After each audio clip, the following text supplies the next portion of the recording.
You are taking a flight out of CVG. Expect delays here in the coming days. Yeah, so the airport, unfortunately, we thought this was going to be the case. It is. The FAA, it made the FAA's list of 40. Those are the airlines or airports, I should say, that will be seeing flight cuts as early as tomorrow. Our WLWT News 5's Aaron Thomas live at CVG tonight to show us how travelers are navigating all of these abrupt changes. Hi there, Aaron.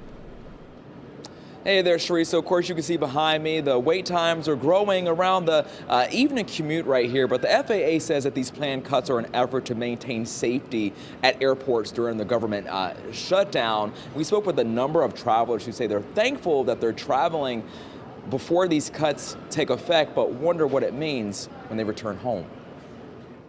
A smooth sailing process, but for how long? CVG is among the 40 high-traffic airports throughout the country expected to see flight cuts due to the government shutdown. As far as coming back, I'm not sure how that is going to be. Our flights coming back, if it's going to be a reduction, are we going to be delayed or set back or what?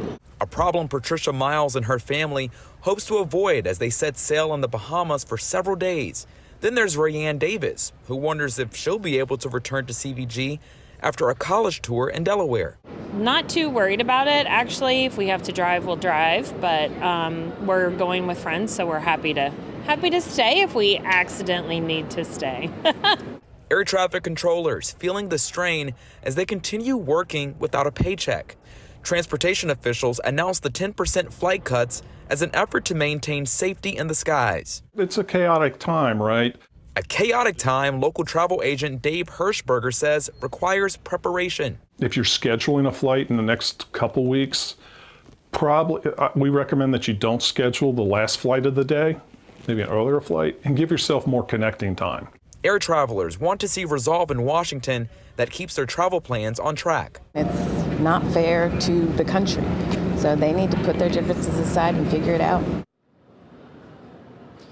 And another live look here at CVG behind me. If you know anyone that's planning on flying out at this hour, you're going to expect the wait time through security to fluctuate anywhere between 15 minutes. You have different people that pretty much are trying to wait it out. But yeah, we're going to keep things covered. The reduction is set to be around 4% starting tomorrow, and then it will elevate to 10% next week. It's worth pointing out that international flights are not impacted. Reporting live here at CVG Airport, Aaron Thomas, WLWT News 5.